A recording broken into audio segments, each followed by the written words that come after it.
रुपाली चाकणकर यांना आता तातडीने अटक करावी। चाकणकर आणि खरातचे सीडीआर देखील तपासावे। चाकणकरांची नार्को टेस्ट करणं आवश्यक आहे। ठाकरेंच्या शिवसेनेच्या उपनेत्या सुषमा अंधारे यांची ही मागणी। चाकणकर स्वतः तंत्रमंत्र विद्या करायच्या असं पीडितेने सांगितलं। तंत्रमंत्र अघोरी विद्या गुवाहाटी हा असा प्रवास आहे। ठाकरेंच्या शिवसेनेच्या उपनेत्या सुषमा अंधारे यांचा हा आरोप। रुपाली चाकणकरांचे भोंदूबाबा अशोक खरात सोबतचे 3 व्हिडिओ समोर आले। तर रुपाली चाकणकर खरात सोबत पूजाविधी करत असल्याचा व्हिडिओ, चाकणकरांचा खरात सोबत महादेवाच्या पिंडीला दुग्धाभिषेक करत असल्याचा देखील व्हिडिओ व्हायरल। मंत्रिमंडळातील 9 मंत्री भोंदूबाबा अशोक खरातचे भक्त त्याच्याकडे जाऊन घृणास्पद विधी करायचे। भोंदूबाबा अशोक खरात प्रकरणावर संजय राऊतांचा आरोप। खरात प्रकरणावरून राऊतांकडून चाकणकरांच्या राजीनाम्याची देखील मागणी।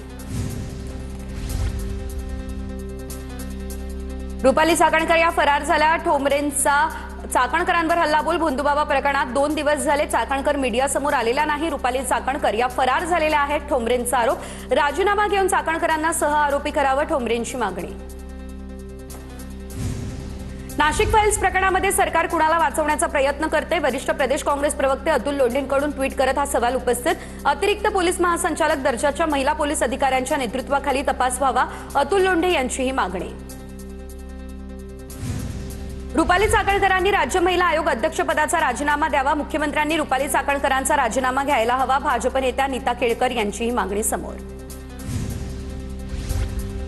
अशा एप्स्टीन बाबांवरती इतकी मेहरबानी, या महिला आयोगाच्या अध्यक्ष आहेत का? भोंदूबाबा खरात आणि महिला आयोगाच्या अध्यक्षा रुपाली चाकणकरांच्या प्रकरणावर अंजली दमानी यांची टीका। रुपाली चाकणकर यांची तात्काळ पदावरून हकालपट्टी करावी अशी ही मागणी। दत्ता भरणेंकडून चाकणकरांची पाठराखण होत असल्याची संगीता तिवारी यांची आता टीका। दत्ता भरणे यांना चांगले नेते आपण म्हणत होतो, दत्ता भरणे चाकणकरांना कशाला क्लीन चिट देतायत? संगीता तिवारी यांचा हा सवाल। मिलिंद नार्वेकर यांचे देखील भोंदूबाबा खरात सोबतचे फोटो व्हायरल। नेते अभिनेते भोंदू खरातचे भक्त असल्याचं समोर। भोंदूबाबा अशोक खरात प्रकरणावरून पोलीस अधिकाऱ्यांची बैठक सुरू। आयपीएस तेजस्विनी सातपुतेंची नाशिक पोलीस आणि क्राईम ब्रांच सोबत चर्चा। पोलिसांकडून तांत्रिक पुरावे गोळे करण्यासह संशयितांचा शोध सुरू अशी देखील माहिती।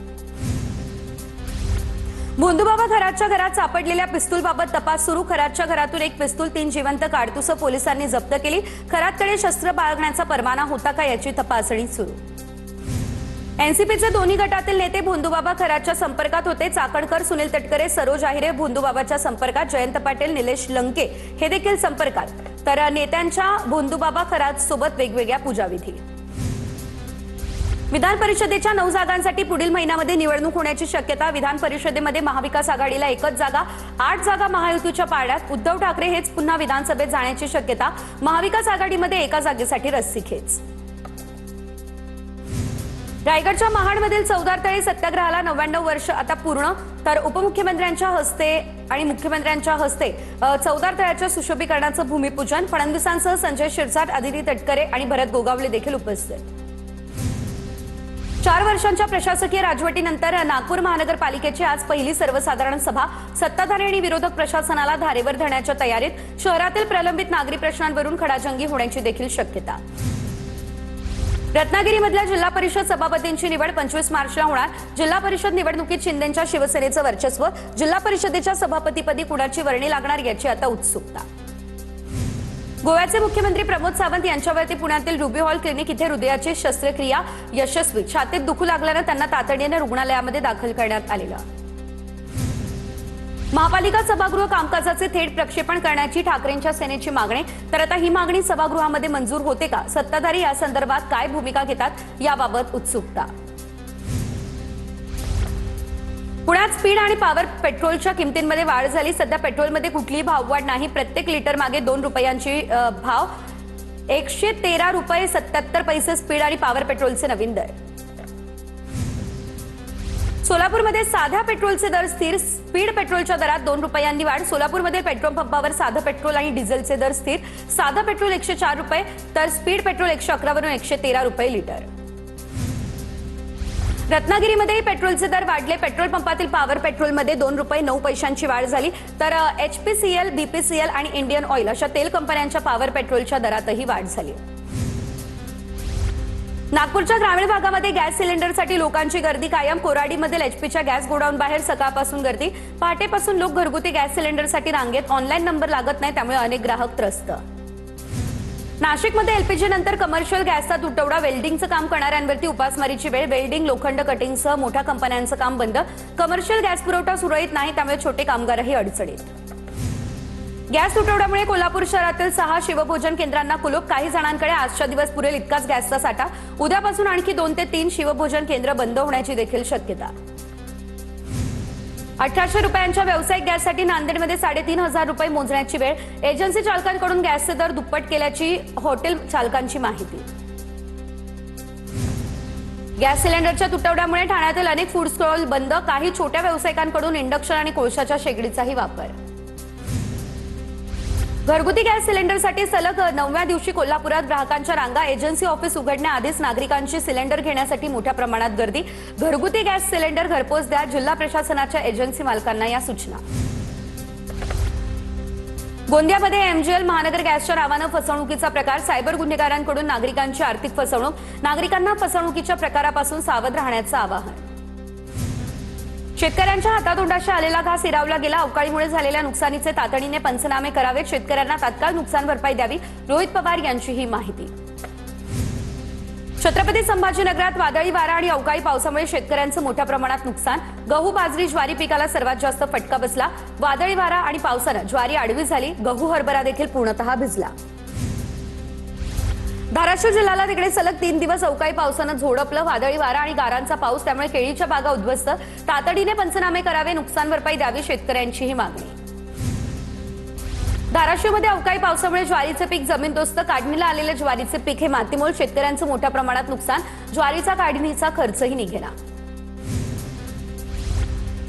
जळगावमध्ये केळी उत्पादक शेतकरी संवाद कार्यक्रमाचं आयोजन. कवयित्री बहिणाबाई चौधरी उत्तर महाराष्ट्र विद्यापीठात कार्यक्रम पार पडणार. तर केंद्रीय कृषी मंत्री शिवराज चव्हाण यांच्या उपस्थितीमध्ये हा कार्यक्रम. वाशिम जिल्ह्यातल्या रब्बी हंगामासाठीच्या ई-पीक पाहणी नोंदणी प्रक्रियेला अपेक्षित प्रतिसाद नाही. अनेक शेतकरी अद्याप नोंदणीपासून वंचित. तांत्रिक अडचणी आणि व्यवस्थापनातील त्रुटींमुळे प्रक्रिया संथ गतीने सुरू, अशी देखील चर्चा. नंदुरबार जिल्ह्यात चारा टंचाई आणि वाढत्या खर्चामुळे दुधाळ गायींची संख्या घटली, तर दूध उत्पादनावरती परिणाम झाला. त्यामुळे ग्रामीण अर्थव्यवस्थेला फटका बसला. नांदेडमध्ये अवकाळी पाऊस आणि त्यामुळे ज्वारी पिकाचं मोठ्या प्रमाणात नुकसान. शेतकऱ्यांकडून तातडीने पंचनामे करून नुकसान भरपाई देण्याची मागणी. नांदेडच्या अर्धापूर तालुक्यातील सोनाळा, चाबरा, लिमगाव या परिसरामध्ये अवकाळी पाऊस. सोलापुरात अवकाळी पावसामुळे द्राक्ष पिकांना फटका. 3 एकर द्राक्षबाग भुईसपाट. शेतकऱ्यांचं 50 ते 60 लाख रुपयांचं नुकसान. नुकसान भरपाई देण्याची शेतकऱ्यांची सरकारकडे मागणी.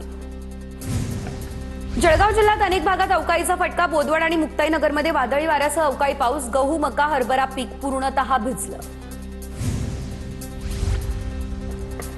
नांदेडच्या अर्धापूर तालुक्यामध्ये झालेल्या अवकाळी पावसामुळे हळद पिकाचं नुकसान. हाताशी आलेलं पीक हे मोठ्या प्रमाणात संकटात. लवकर पंचनामे करून मदत देण्याची शेतकऱ्यांची मागणी. अवकाळी पावसाचा राज्यातील 11 जिल्ह्यांना फटका. जवळपास 7000 हेक्टरवर शेतकऱ्यांचं नुकसान. 30 तालुक्यांना अवकाळीचा फटका. गहू, हरभरा, कांदा आणि आंबा पिकाचं मोठ्या प्रमाणात नुकसान.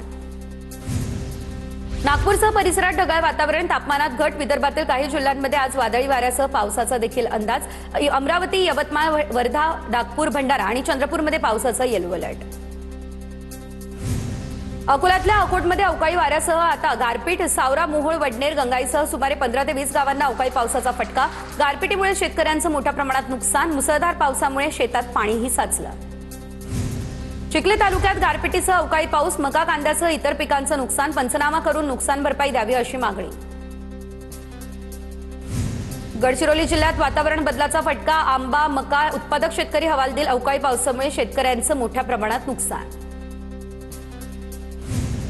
नागपूरसह परिसरात ढगाळ वातावरण. तापमानात घट. विदर्भातील काही जिल्ह्यात वादळी वाऱ्यासह पावसाचा इशारा. काही जिल्ह्यांना हवामान विभागाकडून येलो अलर्टही जारी.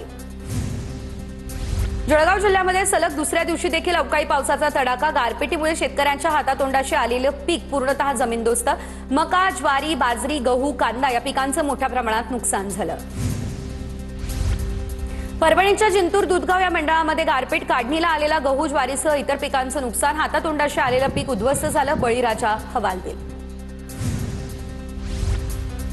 बुलडाण्यामध्ये विजांच्या कडकडाटासह जोरदार पाऊस, चिखली, लोणारसह अनेक भागामध्ये गारपीट, गहू, हरभरा, आंबा यासह इतर पिकांचं नुकसानीचा पंचनामा करून नुकसान भरपाई द्यावी, शेतकऱ्यांची मागणी. जालना जिल्ह्यातल्या बदनापूरमध्ये वादळी वाऱ्यासह अवकाळी पाऊस, शेतकऱ्यांच्या पिकांचं मोठ्या प्रमाणात नुकसान. अवकाळी पावसानं दणका दिला, त्यामुळे शेतकरी पुन्हा एकदा हवालदिल. ज्वारी, गहू यासह इतर पीक जमीनदोस्त. सांगली या ठिकाणच्या खानापूर तालुक्यामध्ये गारपिटीचा फटका, शेकडो हेक्टर द्राक्ष बागांना फटका. भिवघाट, करंजे, बानुरगड, पळशीसह आसपासच्या गावात गारपीट आणि वादळी वाऱ्यासह जोरदार पाऊस. अहिल्यानगरच्या पारनेरमध्ये ढवळपुरी परिसरात वादळी वाऱ्यासह गारपीट, जोरदार पावसामुळे शेतकऱ्यांची चिंता वाढली. काढणीला आलेला गहू, हरभरा, भुईमूग, तूर पिकांसह चारा पिकाचं नुकसान. सिन्नर तालुक्यात सलग दुसऱ्या दिवशी पावसाची हजेरी. यामध्ये खंबाळे, दोडी, सोमठाणे या परिसरात 15-20 मिनिट गारांचा पाऊस. काढणीला आलेल्या कांदा, गहू आणि हरभरा पिकांचं मोठ्या प्रमाणात नुकसान. लातूरमध्ये अवकाळी पावसामुळे फळबागा आणि पिकांचं नुकसान, पंचनामे करून तातडीने मदत देण्याची शेतकऱ्यांची मागणी. 30 दिवसांमध्ये शेती पिकांना अवकाळी पावसाचा दुसऱ्यांदा फटका. जळगाव जिल्ह्यात केळी पीक विम्यात 75 कोटींचा घोळ. केळी पीक विमा प्रकरणी एकाच रात्री 42 जणांवर गुन्हे. केळीची बाग नसताना कागदोपत्री पीक दाखवल्याचा आरोप. 6 तालुक्यांमधील 42 सीएससी केंद्रांच्या चालकांवरती गुन्हे देखील दाखल. भंडारा जिल्ह्यामध्ये वादळी वाऱ्यासह झालेल्या पावसामुळे उभं असलेलं मका पीक उद्ध्वस्त. मक्याचे कणीस हे भरण्यापूर्वीच पीक पूर्णतः जमिनीवर पडलं, त्यामुळे शेतकऱ्यांचं मोठ्या प्रमाणात नुकसान. नंदुरबारमध्ये ऐन लग्नसराईत फुलांच्या दरात लक्षणीय वाढ, तर उन्हाळ्यामुळे उत्पादन घटलं. बाजारात फुलांचा तुटवडा. मोगरा, गुलाब, झेंडूला चांगले भाव मिळत आहेत, त्यामुळे शेतकऱ्यांना काहीसा दिलासा. लातूरच्या आडत बाजारामध्ये शेतीमालाची आवक वाढली. नवीन गव्हाची आवक सुरू. पाडव्यानिमित्त 32,000 क्विंटल माल शेतकऱ्यांनी आणला. सोयाबीन आणि तुरीला चांगला भाव. सोयाबीन प्रति क्विंटल 5,350 रुपये, तर तूर प्रति क्विंटल 7,850 रुपयांवर. सांगलीतील बहिरेवाडीमध्ये शेतात बिबट्याची 4 पिल्लं आढळली, त्यामुळे खळबळ. मादी बिबट्याच्या हल्ल्यातून शेतकरी तानाजी खोत थोडक्यात वाचले. वन विभागानं पिल्लांना सुरक्षित ठेवलं. ग्रामस्थांमध्ये भीतीचं वातावरण. ताडोबा बफर क्षेत्रामध्ये वन्यजीवांसाठी 617 पाणवठ्यांचं नियोजन. वाढत्या उन्हाळ्यामध्ये पिण्यासाठी आता पाण्यासाठी 321 कृत्रिम पाणवठ्यांना सौर ऊर्जेद्वारे पाणी पुरवठा. या 617 पाणवठ्यांमुळे ताडोबातील प्राण्यांना आता दिलासा मिळेल. परभणीमध्ये 13 वर्षीय मुलीवर अत्याचार करणारा आरोपी अखेर अटकेत. जीवे मारण्याची धमकी देत अल्पवयीन मुलीवर अत्याचार. शुभंकर भालेराव असं आरोपीचं नाव. पुढील तपास या संदर्भातला सुरू. खोपोली परिसरात मुंबई-पुणे एक्सप्रेसवेवरती अपघात. अपघातामध्ये 3 विद्यार्थ्यांचा मृत्यू झाला. 1 जण जखमी. अपघातामध्ये IIT मुंबईमध्ये शिक्षण घेत असलेल्या नागपूरमधील एकाचा मृत्यू. सांताक्रूज पूर्वच्या आगरीपाडा पुलावर दुचाकीस्वारांकडून पोलिसाला चिरडण्याचा प्रयत्न. वाकोला पोलिसात 12 दुचाकीस्वारांवर गुन्हा दाखल. वेस्टर्न एक्सप्रेस हायवेच्या उत्तर दिशेकडील मार्गावरती दुचाकीस्वारांच्या टोळक्याचा धुडगूस. MBBS महाविद्यालयामध्ये प्रवेशाच्या नावाखाली तरुणीला 8 लाख रुपयांना फसवलं. पुण्यातील येरवडा पोलीस ठाण्यामध्ये गुन्हा दाखल. 2 आरोपींचा पोलिसांकडून शोध सुरू. ILS लॉ कॉलेजमध्ये आंदोलन केलेल्या विद्यार्थ्यांविरोधात गुन्हा दाखल. 16 ते 17 विद्यार्थ्यांविरोधात डेक्कन पोलीस स्टेशनमध्ये गुन्हा. अखिल भारतीय विद्यार्थी परिषद आणि विद्यार्थिनी प्राचार्यांच्या दालनात ठिय्या दिलेला.